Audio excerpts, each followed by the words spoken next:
Hi everybody, just before we start this week's show, we have a little announcement. Yes, we do. I'm announcing that, Andy, you need to just close your ears for a quick moment. I just need to mention something privately to the listeners. Okay. Obviously, I don't want Andy to hear this, but I'm reading a new book at the moment called Bad Deeds by one Andrew Hunter Murray, and it is so annoying because it's kept me up extremely late every night for the last 7 days. It's so gripping. It's his new novel. It's a sequel to the last one that many of you might have read, Breaking and Entering. Doesn't matter if you haven't read it, it's also a brilliant standalone book. And it's an absolute page-turner, thrilling stuff, obviously with a lot of the trademark Andrew Hunter Murray wit. I felt like I was watching an action film for parts of it. It's amazing. Get it now, and now pretend I never said anything. Andy, you can open your ears again. Hello. Hi, I was just having a private chat, but you've got a book out. Yes, it's called Bad Deeds. It's out today. We're recording this on the day of publication. It's a thriller set between London's dodgy property market and the wilds of rural Scotland. There's all sorts of skullduggery and mayhem and bad deeds. And the only other thing I'll say is, if you're an audiobook sort of person, you might like to know that the person who reads the audiobook is friend of the parish and former guest on this show. It's Phil Dunster.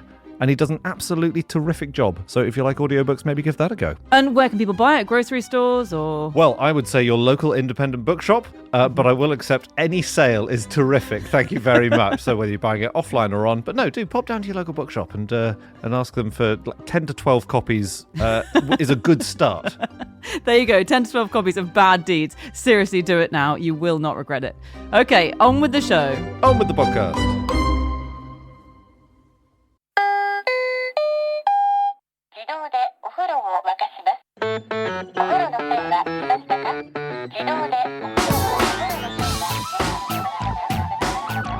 Hello and welcome to another episode of No Such Thing as a Fish, a weekly podcast coming to you from the QI offices in Holborn. My name is Dan Schreiber. I'm sitting here with Anna Toshinsky, Andrew Hunter Murray, and James Harkin. And once again, we have gathered around the microphones with our 4 favorite facts from the last 7 days. And in no particular order, here we go. Starting with fact number 1, and that is James. Okay, my fact this week is that in 17th century Sweden, Sami shamans had to work in secret. Unfortunately, most of their work involved constant drumming. Sami shamans sounds like an end of the pier kind of magician / psychic. That's true. Hi, it's Sami shamans, and here is my magical drum, because they did have magical drums, the Sami. They are a group of people who live in Norway, Sweden, Finland, and northern Russia, and they still live there today. But they started off as hunter-gatherers, went into reindeer herding, and they move around with the reindeer. But one of the most important people in the community was the shaman, who is known as a Noaidi. And the Noaidi would communicate between the worlds by using this drum. And he would kind of bang, bang, bang and get into such a rhythm that he would get into some kind of weird sort of trance. And I say he because it was always a he.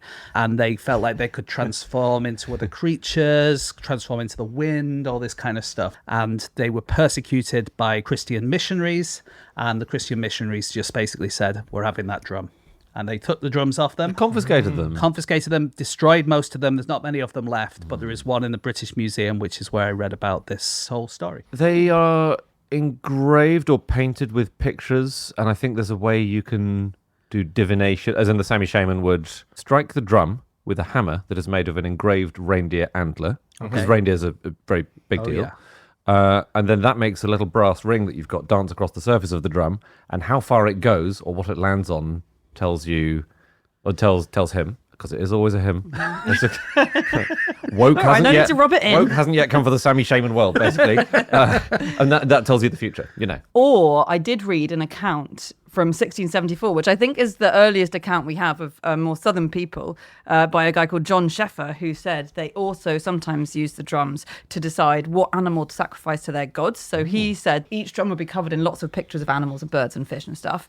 And then there was a kind of a pole attached to the drums, and at the top of it, a little brass frog, and you bang the drum, and when the brass frog fell off, whatever animal it landed on, whatever animal the frog chose was the one that you had to that's kill. great. It's like a Wheel of Fortune kind of thing, isn't it? Yeah. Yes. You're not proposing taking this ancient sacred ritual and putting it on ITV at prime time. I'm afraid I am. Yeah. Which of these celebrities will we sacrifice? These images that you said, Andy, the Sami sort of would, once they started getting persecuted by the missionaries, they would like say, oh, this isn't a reindeer, this is a cross.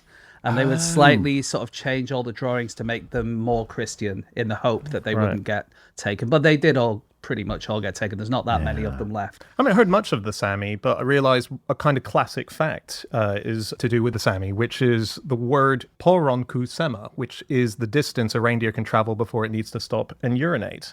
That's kind of a classic thing that you see online. Susie Dent tweets about that word quite often. But as a reindeer ages, that distance will shrink. You know. Yes. Yeah. Yeah. Many of your middle-aged male reindeer will stop just in case. Just it's nice to have stop when you can. Also, like your reindeer will walk for a long time, and then once they break the seal, then that's going to be a much. Exactly. And when I say breaking the seal, I don't mean like with a club or anything. The missionaries really didn't like the way the Siberians used their own urine to guide the reindeer, because what they would do is they would urinate into a seal skin, carry it around with them. And then if the reindeer wandered off, you would pour a bit of your urine on the floor, and then the reindeer would come back because they like the salt and the minerals and stuff like that. And so, the fact that they were doing this urine-y stuff, the missionaries were like, that's not really in our book. What? I mean, where does the Bible say don't piss into a bag and then spill it on the floor when your reindeer runs away? I don't think it says it anywhere. Leviticus. Yeah. The one I haven't read. All sorts of stuff. So the reindeer do eat the yellows, no? Yeah, they do. They like to lick as do a lot of animals, really. Yeah. It'd be a good way to attract the old man in the coat. Have you heard of him? No. I mean, Is it you? It sounds like Dan with his creepy coat. Yeah. Pushing my new business. your business. Do you need a kid's birthday party? Absolutely ruined. Well, you need the old man in the coat. All you need to do is piss out the front of your house and I will come and lick it. Isn't that what they know you as in Hampstead Heath? Yes, the old man in the coat. It's what they call polar bears, the Sami. Right. Yeah, or God's dog Is is it the 'cause other it's name. a taboo? It's a taboo. They don't want to give it its real name, so it's got a code name. God's dog is very good. God's dog is wonderful, yeah. There's definitely a belief that polar bears can speak English, but not very well, kind of as well as a toddler. So the belief is that they don't understand metaphors. So when you're talking about how you're going to hunt a bear, that's why you have to use metaphors like the fur-clad one. Do you also say, oh, it looks like over there they're selling ICECREAS? I was reading just another thing on how the Christian missionaries dealt with them. In this early account from 1674, John Sheffer, he was Christian, so he had lots of comments about the Sami and how they weren't very good at being Christians. And he said they stick at several points of Christianity, namely the resurrection of the dead and the immortality of the soul. And I just like that immediately afterwards he said, and they worship the sun, chiefly for its light and its heat, believing all things are made by its means. Oh, idiots. It's such a brilliant tone of patronising disdain. I don't know why they can't get the whole resurrection of the dead thing. Also, they think the sun's really important. That's really funny. Yeah. So Linnaeus was a big fan of the Sami. Linnaeus, the guy who named all the animals, basically. He used to say God creates and Linnaeus puts into categories. But he went to visit them and they had a big effect on him. So after that, he decided to just walk around in Sami clothing all the time. Oh, yeah. Even when he was back home? Yeah. He loved it, didn't he? It obviously was a different time. But if I have just been to China and then I come back dressed like a Chinese person, Yes. it's not going to work, is it? I think, to be fair, he basically thought this whole reindeer coats works. And wore a lot of reindeer head to toe, didn't he? Yeah. And he did carry the drum, which, to be fair, would seem a bit appropriatory. Yeah. I think we all know somebody who's had a gap year and got a bit too into it.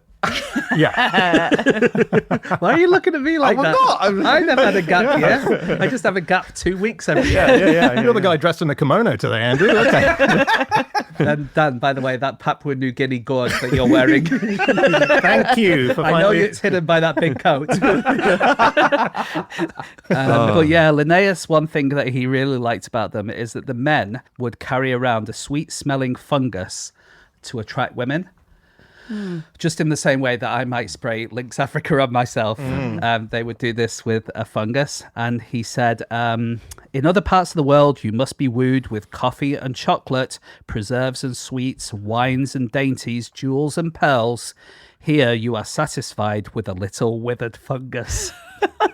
Well, it is very cold. Just to think about drumming and drums, as we were on the Sami and their drums, I found this absolutely wild. Drums are many thousands of years old, right? Yeah. I mean, we found ancient drums from civilizations all over the world. But the drum kit wasn't invented until the 20th century. You know, Hang on, are you telling me no one had ever thought of, like, I can use my other hand for this as well? when are the first drum solos that you can think of? They're all quite recent. Because I just think maybe people did them and didn't manage to record them onto cassette tape back in the day. maybe. It's interesting. It's wild, isn't it? Yeah, maybe. I think the jury's out on that one, I would say. That's crazy. You can speak in drum if you're a certain type of person from a certain type of place with a certain type of language. In West Africa, drum languages were quite common, probably less so now. But this is in languages specifically which they're very tonal. So you can make a drum that can play lots of different tones.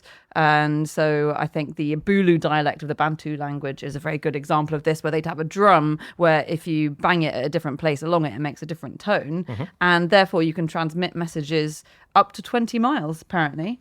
And everyone would have a drum name. So you'd give someone their drum name. You'd bang on the drum, their drum name. So, you know, they're talking to you. But it's like having a special knock on the door. Like, I always knock on the door the same, like... Yeah. I mean, it's not like a lot of people would do a similar thing, but if you heard that knock, there's a good chance it's going to be... That's really interesting. James, and if you don't hear a knock at all, that's Dan in a big coat outside the front. But you're then knocking to yourself. If I were a Bantu person, I'd use that knock for you then. That would be my way of saying, oi, James. If we were on University Challenge, I would buzz in and they go... And they'd know it was me to answer then. Yes, exactly. Right, Harkin fish. Why have we never done University Challenge as a team? We've just never been asked, Andy. And also, they don't do podcast teams. We're not a university. University teams. Yeah, but what the hell? I mean, and we'd be very bad. There's a broader truth that I think we're all missing, which is that it would be so much fun for us. And our insistence on being addressed by our drum names, I think, is also... Podcast Challenge, on the other hand, seems like a good idea. Edit this out of the podcast. We're going to do Poddyversity Challenge, University Pod Challenge. Right. We're going to do it. We'll think of a name. Yeah. Don't edit this out. I don't want to do that. Keep it in so someone else steals the idea. One thing I read about these drumming languages in Africa is you drum a phrase or a song or something that everyone knows what it means and everyone knows the context of it, rather than just doing individual words. Yeah, I read that as well. Yeah. And it's very weird because it already seems difficult to convey stuff via drum rather than words. And the fact that they've overcomplicated it by then saying you can use these metaphorical phrases. But it like, does seem to for work. instance, like, let's say I wanted a cake, I could go da da da da da da, and you would know, like... Maybe it is simpler. Okay. Or you'd be like, "Badooch." Oh, the local comics here. Like that would be a good drum name for a local comedian. True. Here comes Sammy Shaman. One of my close friends is a drummer professionally. And one of the big things about drummers is that they have a bad reputation. Yeah. Not a bad reputation, but just a reputation maybe for being Stupid. not the brightest member of the band. I'm not saying they are. I'm saying that's what their reputation is. Right. And besides, they won't be listening to this podcast. It's way too highbrow. So I asked him for some drummer jokes. Oh, yeah. I just thought you might like some of them. Yeah, go on then. What do you call someone who hangs around musicians? A drummer. A drummer. How can you tell if the stage is level? The drummer is dribbling out of both sides of his mouth. How do you know when there's a drummer at the door? I don't know. The knock gets faster and they don't know when to come in. What's the difference between a drummer and a savings bond? I don't know. One of them will mature and make money. Wow. I think what this needs is a badum-tish. Stop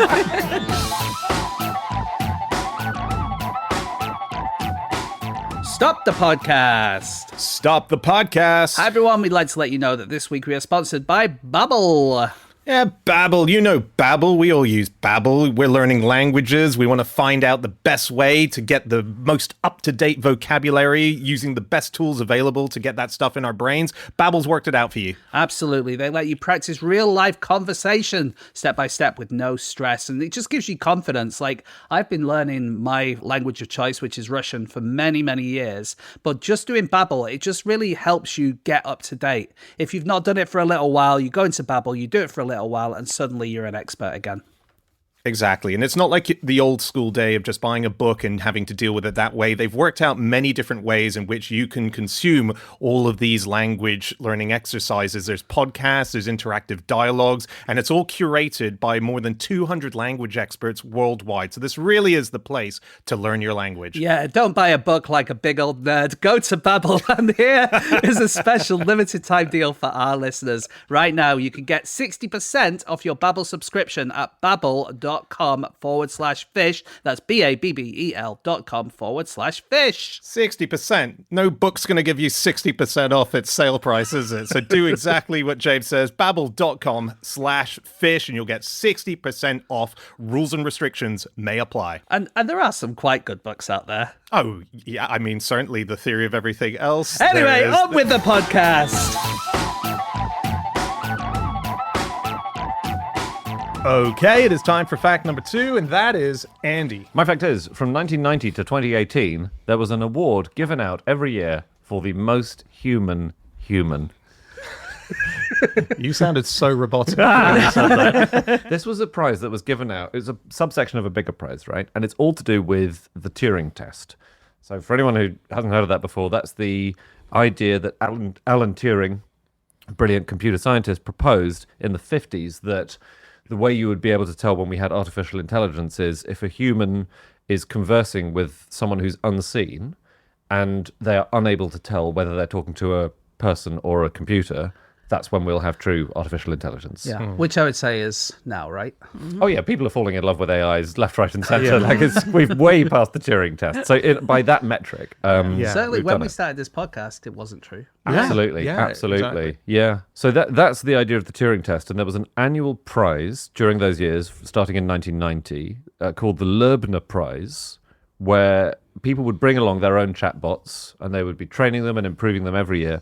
And if your chatbot managed to fool a human judge, you would win a prize. There would be several $1,000s for the most human computer. But as part of that, you obviously had to have some humans being behind the screen chatting back for the judges to have any sense of, like, are you talking to a computer or a human? Sometimes you'd be talking to one, sometimes the other. And as a separate prize, the judges would pick the human chatter who was most convincingly human and give them $100 or some small prize. I think this is a problem with the experiment, because if the human is then changing their attitude and the way that they respond because they're trying to get a prize, then that changes the experiment, right? Well, and that is what happened, right? Brian Christian, who won the most human prize, he wrote a whole book about it, and part of the book was telling how he prepared to be human as part of the test. And so he did study to be human to win it. That feels like it's kind of cheating. Isn't the whole point that you've got to be yourself? Revising for an exam is not cheating. And if the exam is, are you a human? It's completely reasonable to we're prep. Testing the computers, right? Yeah. If the whole point of the exam is to test the marking system and you change your answers to make them completely wrong or completely right, then that's not a very good way of testing the marking system. I think he was just practicing being himself and being authentic in conversation and being truly human. How would you do it? I prep several hours a day for all of my conversations. You use the same person as Keir Starmer, don't you, for this? If you wanted to pretend to be human, what would you do? Because I feel like you would just do something really dumb, right? Yeah, that's a great question, James. I'm so glad you asked me. But what do you think? Here's the issue, though. If you've got very specific loves and so on as a person, and you bring them to the exam, you might lose. So one person was outed as a robot when they were a human because they knew far too much about Shakespeare.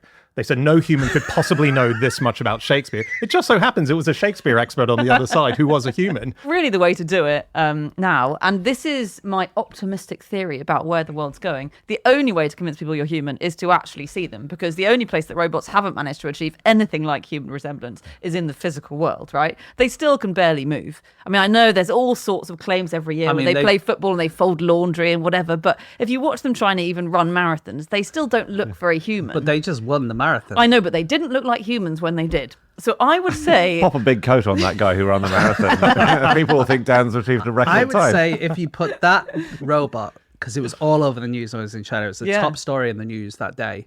If you put that robot next to Phoebe from Friends running, you would not be able to distinguish the two of them. It's a real slam on Phoebe. But this is a thing about robot technology, right? Is that they've managed to mimic our brains unbelievably well. But physically, actually, it turns out that it's very, very difficult still. Right. And so I think people are going to be driven off their computers back into the real world. It's a nice optimistic idea. Yes. Hopefully not by driverless cars. Because there's a situation in Atlanta earlier this year where 50 Waymo driverless taxis drove through the same area between 6 and 7 o'clock because someone had put a children at play sign in the road which wasn't supposed to be there, and they would drive into the road and then they'd try and get out and then they'd see that sign and they'd go back in the other direction again and they'd just be driving in circles and circles and circles. So they can't, so it kind of works, as in they can see a children at play sign and know that that's something they should. But it's like you can kind of hack it to kind of make them drive around in circles and get lost because they're not thinking. Can I tell you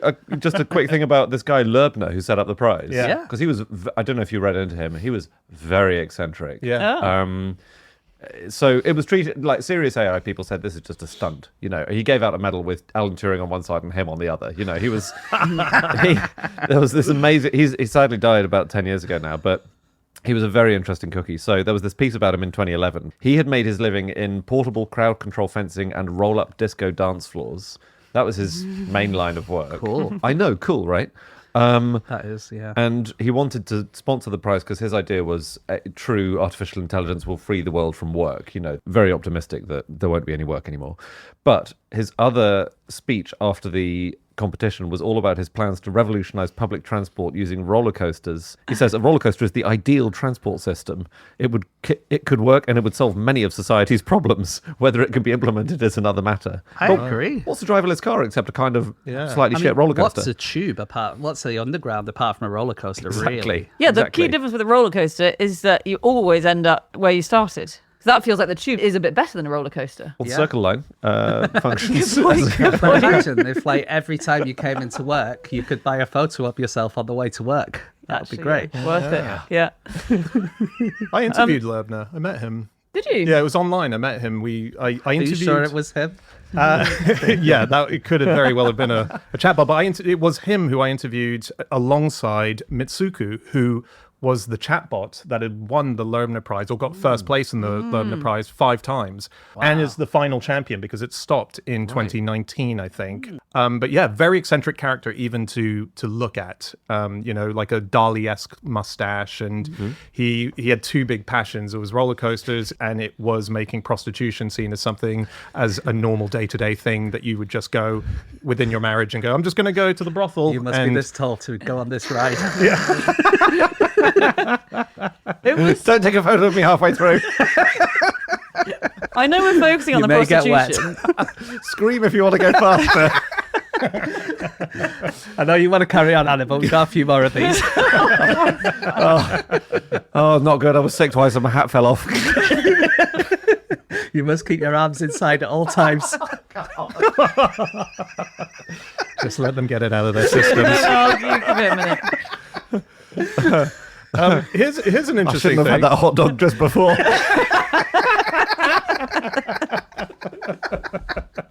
Here's an interesting thing. We're talking about love and talking about AI. There was a guy called Robert Epstein. In 2006, he was looking online for love, and he found and fell in love with a Russian woman. They exchanged love letters and so on. And for about 4 months, it was going back and forth until he finally realized, hang on, is this a real person? And it wasn't. It was an AI bot. And he was an expert in the field of... He is the co-founder of the Lerbner Prize, Robert Epstein. This is a good 16 years after this prize had been set up. He fell in love with an AI bot online. Oh my God. Yeah. Basically, almost anyone's susceptible to it, I think. Yeah. On telling the difference between humans and robots, how good are you at proving you're a human online with the recaptures. Oh, you mean like which of these is a boat kind of thing? Exactly. How many traffic lights in this? Click the traffic lights. You know what I think? I reckon I've got it wrong before and it's let me pass. That's because robots are better at it. Really? Yeah, the constant problem they have is trying to get ahead of the AI because AI works out how to hack it over and over again. And basically, by 2014, 99% of bots could solve the distorted letter ones where they said, type the letters you see. And in 2023, there was a study that found that bots are better than people at the picture ones by some degree. So when you're shown the image, 78% of the time, people got it right. 100% of the time, the bots got it right. But I thought the point was that they're getting you to do this, but while you're doing it, they're checking your browser history to make sure you've not been going on the same website 500,000 times. Usually the reason... That's what I thought it was, but... Usually the reason you get a captcha is because your browser history isn't human enough. So the only way to get around it now, really, is to allow cookies, browse the internet for 5 minutes, and then go onto the website that you want to go on, because then they see that you've browsed the internet like someone. Because it used to be that they could tell if you were too slow clicking the mouse, you were a human. I'd deliberately wobble my mouse a little bit so it looks more human. None of that works anymore. The robots have learned to act like an idiot, like a human. I thought we were just training it. I mean, I know that was the idea. The idea was we were teaching the AI what traffic lights look like in every single... We are as well. But... So that's still happening? We're still training them? Right, okay. Yeah. Okay.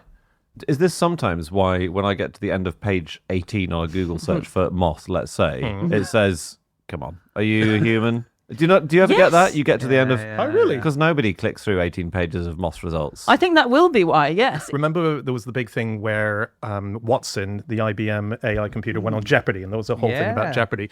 There was a big complaint from the makers of Watson who said they rewrote the questions so that it didn't allow for it to do it. So, for example, an example given is, in 2002, Eminem signed this rapper to a 7-figure deal, obviously worth a lot more than his name implies. 50 Cent. 50 Cent. What's his 50 Cent? Damn it! And Watson would be able to figure that out, but they rewrote it to lose 2002 and Eminem in there. So it relied on you to make a connection of a pun I see. From the second half of But surely the quiz question is basically, do you know that 50 Cent is one of Eminem's stable of rappers? Isn't it? I think name any musician with money in their name, like a low denomination in their name. Because I didn't know that about the stable of rappers, but I did know that 50 Cent is I suppose, is a thing. The thing is with like those questions is they give you two different ways of getting to the answer, right? Yes, yeah. Either with the pun or with the knowledge. Yeah, and that's why they complained. But it's interesting. I put it into ChatGPT this morning just to see what it would give if I gave the question without 2002 and Eminem. And it, of course, immediately came up. Probably 50 Cent, a 7-figure deal is worth far more than 50 cents, was its logical answer. Yeah, so it can do that now. So it over-explains the jokes? Yes. Oh, dear. Maybe I, too, have an AI. I gave AI a lateral thinking puzzle, and it couldn't crack it. So that was satisfying. This was triggered by the fact that I was wondering if Roald Dahl was a vegetarian, because I just read a book of his that was very anti-hunting. So I said, is Roald Dahl a vegetarian? Right. And Google AI said, there are many clues in his book to suggest he's a vegetarian. For instance, Fantastic Mr. Fox is vegetarian. And obviously I thought, well, the whole plot of Fantastic Mr. Fox is about him eating meat, so I don't think he is. There's a bit where he breaks into a barn and just kills 2 chickens instantly. Like, I'm a flexitarian. Chicken, basically. It's not real meat, is it? Like... Obviously, the carbon footprint of chicken is a lot better than beef. Yeah. So I thought, that's faulty. So I tried Claude, the Anthropic AI, on this riddle, which I always just love. So and you have to write it down, but imagine you have 1, 3, and 5 in a row, and then directly beneath it, write 2, 4. The words. No, the new numbers has to be numerical, 2 and 4, and then a question mark directly beneath the 5. Okay. Yeah. And it's like, what's the question mark? 6. So you think it's 6. So obviously that's what AI says to me first. But you can see Claude tells you it's working. So it's like, it says, sussing out lateral thinking options. No, is it 6? And you say, no, it's not 6. I think it's 5 again. I gave it so many clues. Still didn't get it. I'll give you guys a clue. Yep. It's not a number, and it's related to cars. And this is kind of an example of something that AI can't do. It's an R for reverse. It's an R. Oh, come on. And that's because robots don't drive cars. But they don't drive manuals. In fairness, I think 6 is a legitimate answer to that question. Completely, right? but it's when you tell it it's not 6. It couldn't, and the thing about AI is it's overconfident. So at one point it said, I've got it. It's F. Right. You know when AI is really, I've done it now. Sorry, AI's overconfident. Maybe I too am an AI. Isn't dal a vegetarian curry? Oh, Yes. Yeah, so roll dal, if not a vegetarian at least, is a Why? vegetarian curry. Yeah. very good. And AI can't make proper jokes. Maybe you too, Dan, are an AI.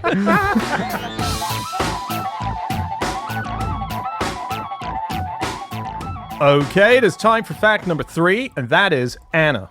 My fact this week is that the only ride at France's second most popular theme park is a €2 carousel. Yeah.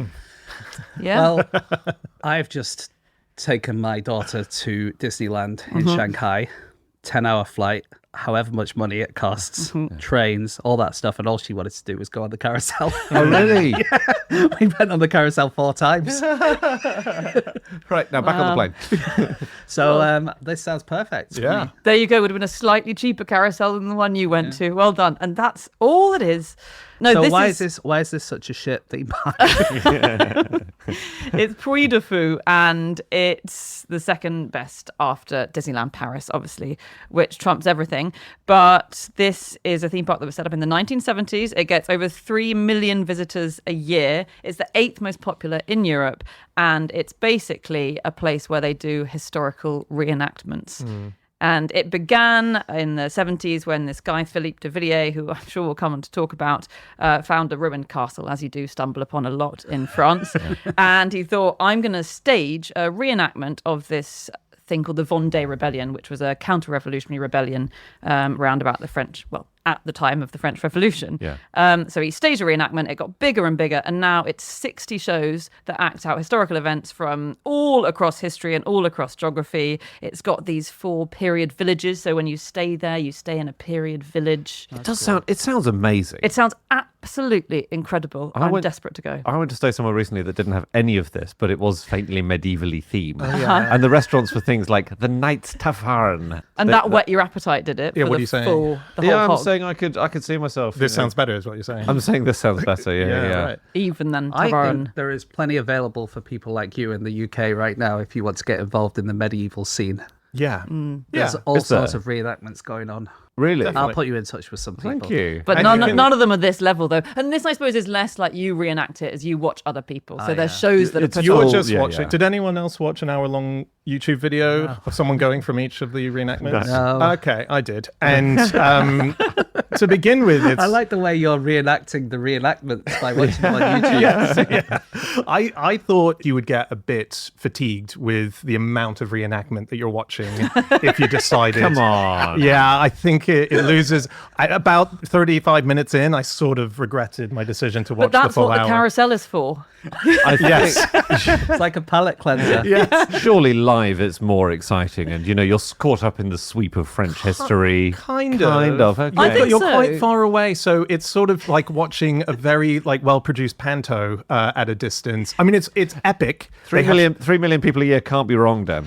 Well, have you read the TripAdvisor reviews? They're I very haven't. strong. Are They're they? very Okay, strong. all right. Yeah. They're going to build one in the UK. They are. aren't Apparently Oxfordshire. Bicester. In Bicester. And we're going to have hotels, 3 hotels, each themed around different periods in British history. Just wondering if you had any favourites. Ooh. I was thinking COVID era. Oh, yeah. No toilet paper.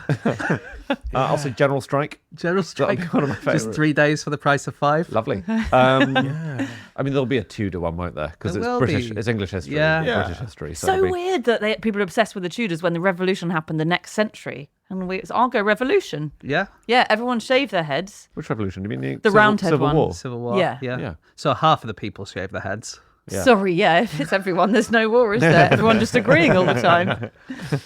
Swinging 60s, I think. Oh, yeah. I think that'd be a cool one. I bet they would do that, wouldn't they? Yeah. Like have a little Soho Yeah. vibe. I would they- say, outrageously, the French one, Puy de Fou, has the King Arthur stuff. I How have come? no idea how they've managed to swing getting the rights to King Arthur. Someone had- someone He's owned the not very rights. litigious. The estate must be trading, surely. I just think, Yeah. what, like, get Is there an stuff, you know. estate? for King Arthur. No, I'm joking. It feels like there could be. Who's It an feels AI like there now? could be. Like, I can't tell.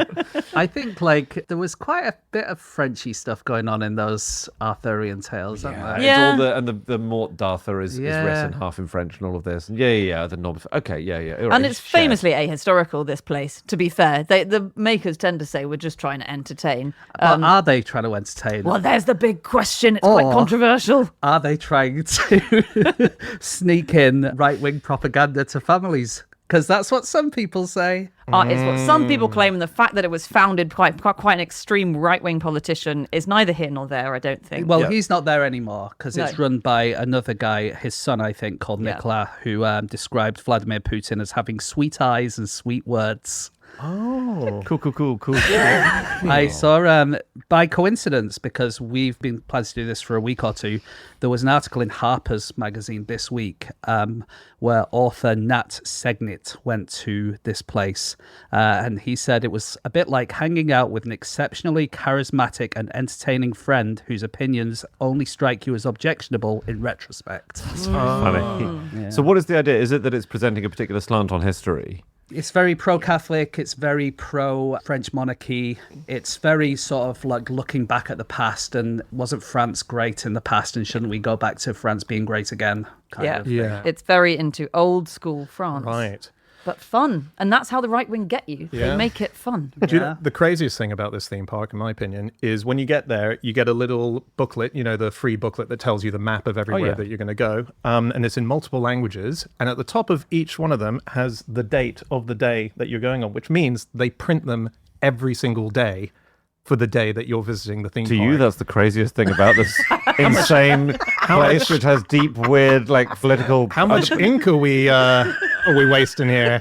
How many trees have been chopped down so that we can go? Yeah, but they probably are quite good at knowing how many people have booked in for that day, so they just know how many to press on the printer. That for you is the weirdest thing. That's about the this weirdest whole- thing. Also, they could stunning. surely they can print all of them and then just print the date separately. I That think could it's be like the- an additional stamp as well. That could be a little man in a booth who just stamps on the date. It doesn't look it. It looks very printed I on. don't right. think it's that. I think, Dan, this implies you think whenever you scrunch up a brochure and throw it away, you think someone's going around all the bins, taking them all out, ironing them and reusing them the next day. No, I'm thinking they've got a big batch in the warehouse. They don't have to go, where's the guy with the printing for today? We've got 10,000 people in today. How many guides should we print, do you think? Should we do about 10,000? Yes. Well, oh yeah, let's print 10,000 every day. Because Dan, this is the amazing thing about time. They know which date is coming. So if today is the 9th, What if it's Someone's what, there to what go. if there's huge cancellations because it's raining too much or something? What they if COVID happened and for- they've got suddenly Okay, 365 days worth? For 2026, do they put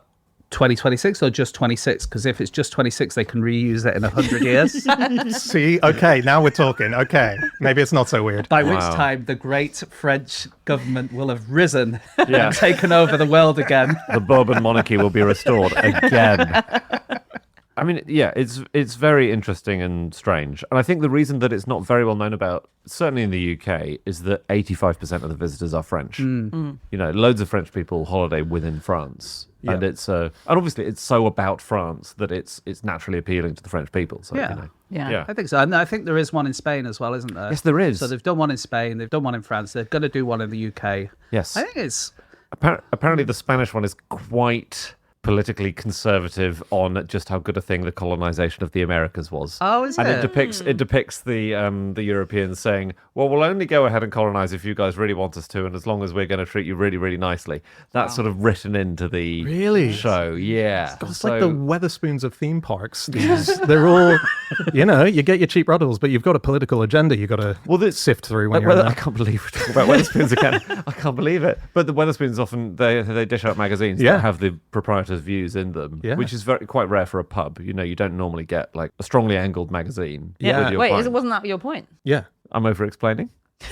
I just think people won't know that there's a Weatherspoons newspaper. Sorry, got it, yes. International listeners. No, international listeners may not. By to now, be fair. everyone internationally knows about Weatherspoons. We're sorry to keep talking about it, but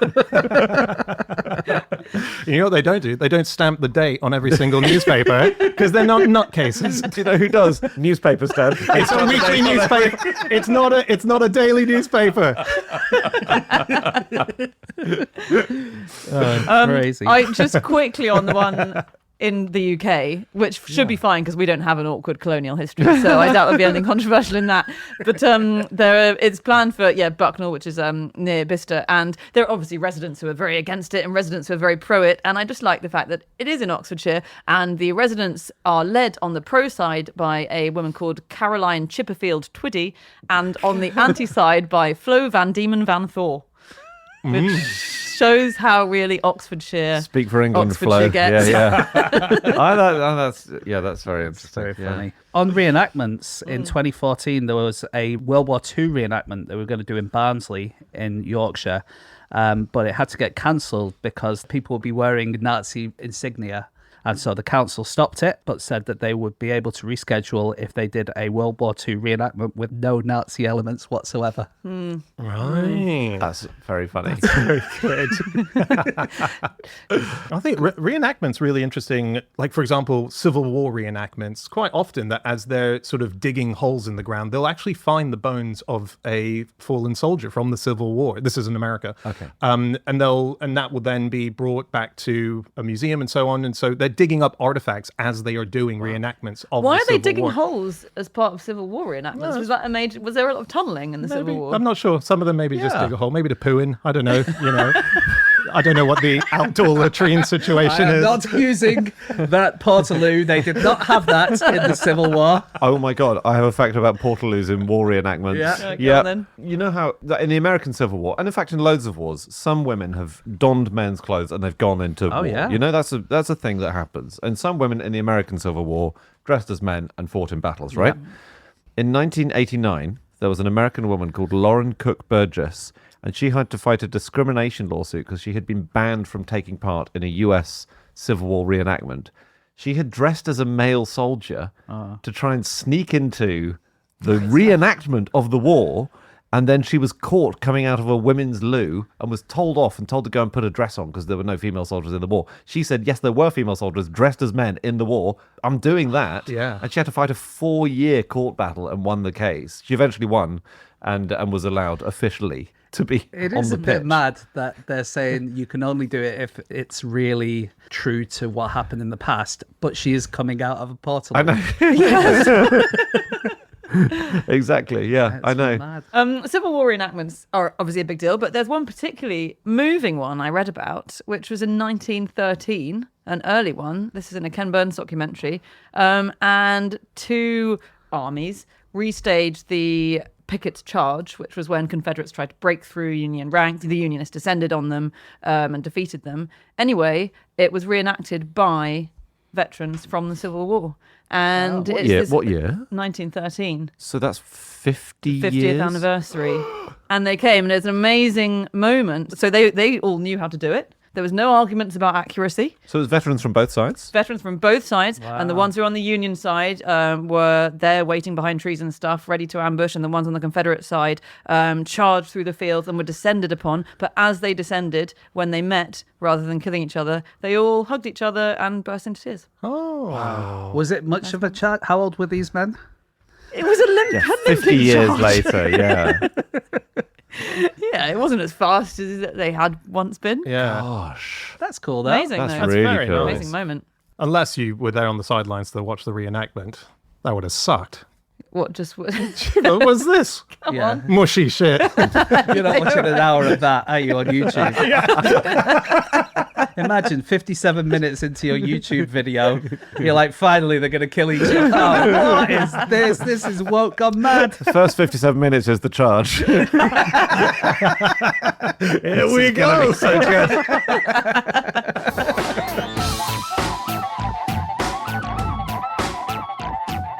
Okay, it's time for our final fact of the show, and that is my fact. My fact this week is that John Williams, the composer of soundtracks like Jaws, Star Wars, and Indiana Jones, doesn't actually like film music.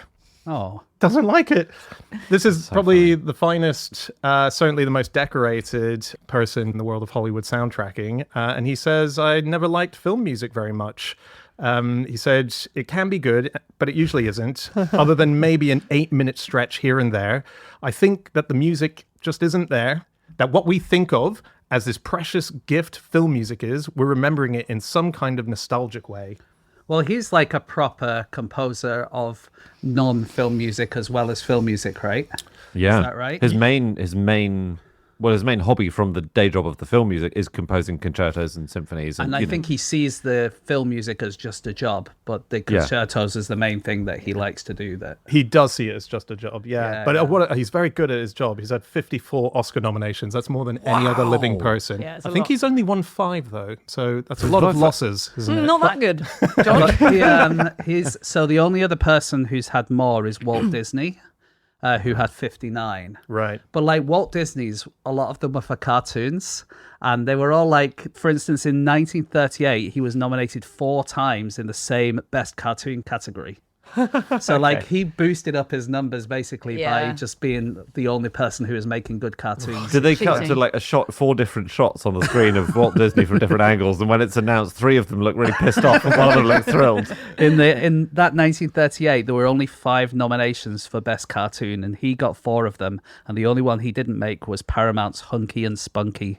Right. That's my favourite. Yeah. He is right, John Williams, isn't he? Like, it's always so annoying when Classic FM, if anyone who works there is listening, does Classic FM at the movies. Because the point is, film music is only good when you're watching the film, because it's meant to be background to the thing that's happening. So I'm when not you're sure just everyone. listening- I'm not sure everyone agrees with you, Anna. Oh, really? I disagree. I Yeah. will what? I will sometimes pop on the score of Mission Impossible Can 6. I just say I agree with you, but I Okay. think a lot of our listeners might not. And listener, Well. if you're hearing this and you don't agree with Anna, a lot of people are like you. You don't need to write in. Right to Andy, feel free. It's a growing thing. Lots of concerts are put on of exclusively film music, and I mean the ones John Williams has come up with. When you think of the theme tune of Jaws or Jurassic Park, they're so memorable and they're so easily called to mind. Yeah. And people like music that they've heard lots of times. A lot of people do. Yeah. It's some kind of effect, isn't it? Like the exposure effect. The Yeah. more you hear something, the more you like it. And so if people hear a lot of film Yeah. themes a lot Yeah. of times, they're going to like them. Yeah. He doesn't even like films very much, John Williams. He says, I was never a movie buff or movie fan, then as now. Yeah. So He it's- says he's it's never sat fascinating. through any of the Star Wars films. At least Sat not all the way through. through. But like, in fairness to him, he says in the interview I read, he said he'd not watched them, but I'm not particularly proud of that, I have to say. So he's not like one of these people's like, oh, I'm just too smart to watch Star Wars. I've never or seen anything. Star Wars. Yeah, but like, because there are a lot of people like that, right? But Yeah, he's yeah. like, well, you know, I feel a bit embarrassed that I haven't watched it, which I think is quite a nice stance. Yeah, I think it's more common as well than we realize that directors and people who have to watch the footage so much, because he does compose to the footage. He's watched it probably more than anyone else, just not in the final package, right? Yes. He was a session musician, by the way, before he properly got into composing his own stuff. And there's one iconic song that I just didn't know he played a part in. He was the piano on the song Peter Gunn by Henry Mancini. Dun, dun, dun, dun, dun, dun, dun, dun, dun. That's him on the piano. I don't know what that is, No, sorry. neither do Do I, you I'm not? afraid. Even with your It's amazing rendition. It's used as the theme tune or the kind of motif in the film The Blues Brothers. It Yeah. crops up again and again and again in that. So it's. Oh, that's yeah. interesting. You know, well, maybe it's my singing of it, but it's used in a lot of adverts. To be a lot honest, of- it sounded like one of those drum names. Yes, Far off it, yeah, yeah, yes. Somewhere out there, a Sami person just went, "Yes." Who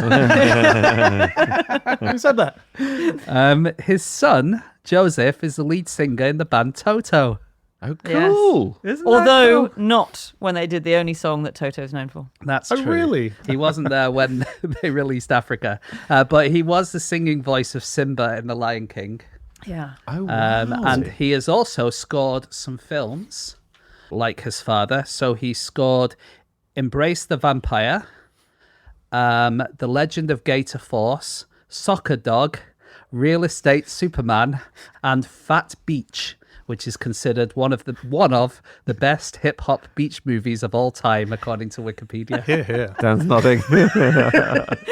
Dan's thinking, why aren't we talking about this guy? Yeah. He's the real legend. Finally, real estate Superman's getting some air on our podcast. Real Estate Superman sounds just like one of Andy's ideas for a cop show. No, hear me out, guys. He goes into a modest two-bedder with potential, and he comes out as Superman, spins around.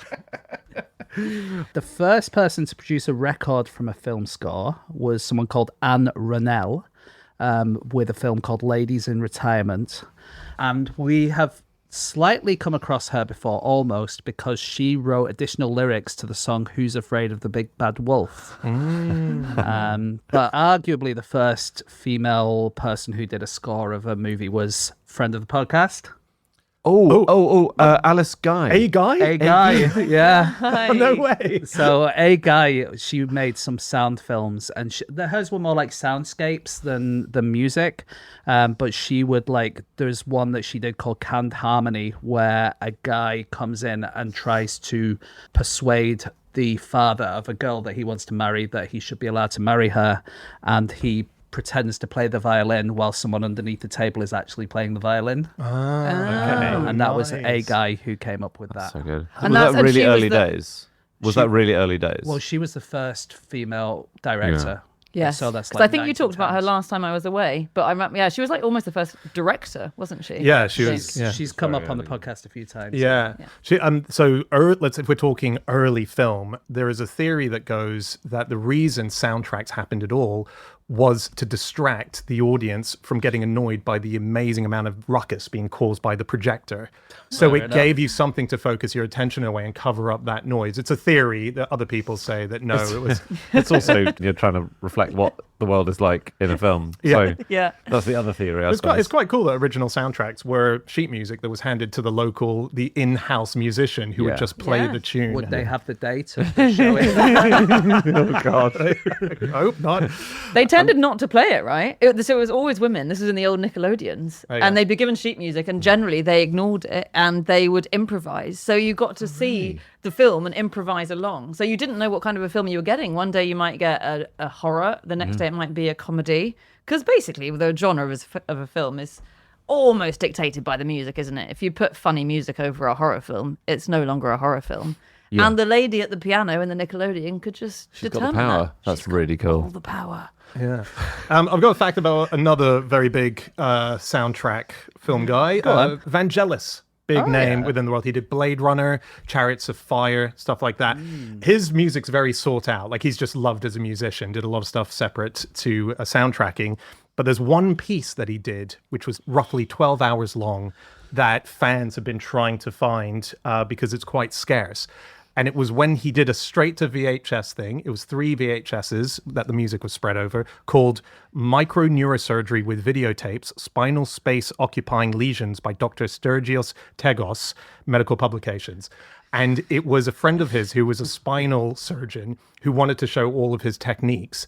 And so he got Vangelis to make a soundtrack. Score it. Yeah, because it's incredibly boring watching him just do it. That's what he figured. Right. And so this has only ever been released on these VHSs, but obviously it wasn't a big print run of the videos. Yeah. And so But have you managed to buy one? eBay is, I'm going to have to finish soon because the auction's about to end. And that Chariots of Fire theme tune, even as a skeptic of movie soundtracks, Anna, that is pretty. It's a top one, isn't it? Yeah. Hold on, give it to me. Do, do, do, Do do, do. Yeah.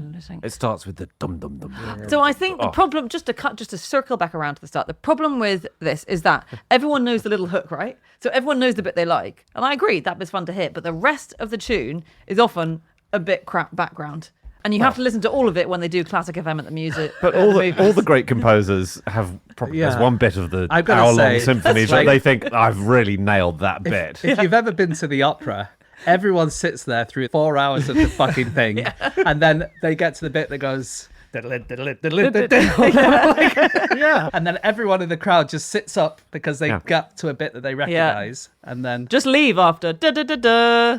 Go. But this podcast is like that, Anna. It's an hour long. There'll be one bit where Dan's explaining something. Okay. About his, And you're saying that was the highlight. I'm saying that that's what people are tuning in for. That's when they set up. You know. Yeah. Can I tell you one of my favourite scoring stories of all time? So we all know The Snowman. Of course, yeah. we're walking in the air. Beautiful. Thank you. Totally, totally beloved in the UK. Yeah. I don't know if it's famous around the whole world, but it's a really iconic, Yeah. beautiful story about a boy who makes a snowman. The snowman comes to life, and they go walking in the air. They fly through the air. Yeah. It was scored by a guy called Howard Blake, and he came up with the idea because he had been seriously overworked. right? He was composing so much and working so hard. He went down to Cornwall and he lived for 3 months in a single hut with just a bed and a 1-bar fire, living a really rustic, much slower pace of life. Lovely. And one of the last jobs he was offered before he decided to do this, was a comedy called Percy about a man with a 14-inch penis.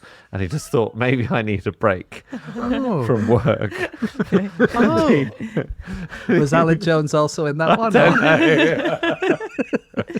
I think that was written by Michael Palin and Terry Jones. Stunning. I think. Oh, wow. Pulling from knowledge. Python knowledge. Yeah. I mean, Incredible. amazing knowledge. Imagine. I mean, who knows that much about Python? You must be AI. Ironically, massive Python. And he wrote it, he was walking along the beach when he thought of walking in the air, and he jotted it down on an envelope. Really? And Because not many snowmen even in winter in Cornwall. No. No. But I was thinking, we talked a little while ago about the Bailey Bridge, that kind of bridge called the Bailey Bridge. It might have been Yes. on a little fish. Yeah. Because the guy who came up with that, it was an amazing prefab bridge that was incredible in the Second World War. He jotted his design down on the back of an envelope. Oh, yeah. So my pitch is, it's maybe a museum of all the envelopes. Oh no, it's a book of the envelopes. Right. Right? Like all the things that have been drawn on an envelope. You get those envelopes together. Specifically envelopes? What about Yes. napkins? Like people have drawn on napkins, loads of things. That's a rival museum. Fag packets. Yeah, I think it's got to be envelope. I think back of an envelope is the... Because remember the Wellcome Institute, we saw the paper of which the first DNA sequence, the drawing of how that would look, the DNA strands, that was just on the back of a discarded bit of paper, Yeah. but not an envelope. So I'm sorry, I think that's not allowed. yeah, fair Why? enough. Why do you do this to yourself? Make it a little bit broader and it'll make it so much easier to write. It just won't be the same book. Because the title is back of an envelope, Yeah. And the gag is like... Call it back of a ... And then that kind of encapsulates them all. I don't think it works. Ah. Because I came up with the idea for the book and then wrote it down on the back of an envelope, right? So Well, no, you wrote it on your notes here. We saw you do it. So anyway, that's, yeah. What was the fact? I forgot now how we got here. The guy, Howard Blake, who came up with the theme walking from the snowman, wrote it down on the back of an envelope. Was he walking down to the post office to post the envelope? I don't know. Why is he walking with an envelope? Yeah. Like, that's weird. Good question. So many questions. Good question. No one carries, even in the 80s, no one's just walking around with envelopes. No, you might have a receipt in your pocket or like a bit of paper or something. I think that's what's going to make my book so special. Yes. The mystery of it all. Yeah, what? Who's got these envelopes? Why is it always envelopes? What's going on? But it never is. That's why you can't fill the book. That's the problem. Well, that's a second order problem, I think. First order is meeting publishers. I think there's a photo of you in every publishing house in London saying, "Do not let this man in."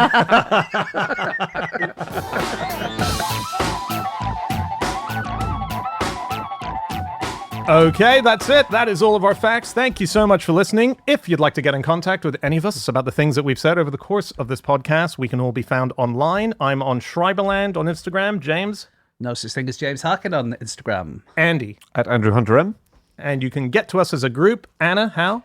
You can email podcast@qi.com, or we're on @NoSuchThingAsAFish on Instagram. Yep, that's right. So, yeah, if you want to take part in one of our other shows, for example, Little Fish, podcast@qi.com, as Anna says, is the place to send your best facts that you found out. Or perhaps you have feedback about things that we've said, experiences related to the podcast. Do write into us because we will bring those emails to Drop Us a Line, which is our special bonus episode that sits within Club Fish, our private members club. And you can find out all about Club Fish by going to patreon.com/clubfish. Check it out now. Otherwise, just come back next week because we will be back with another episode and we'll see you then. Goodbye.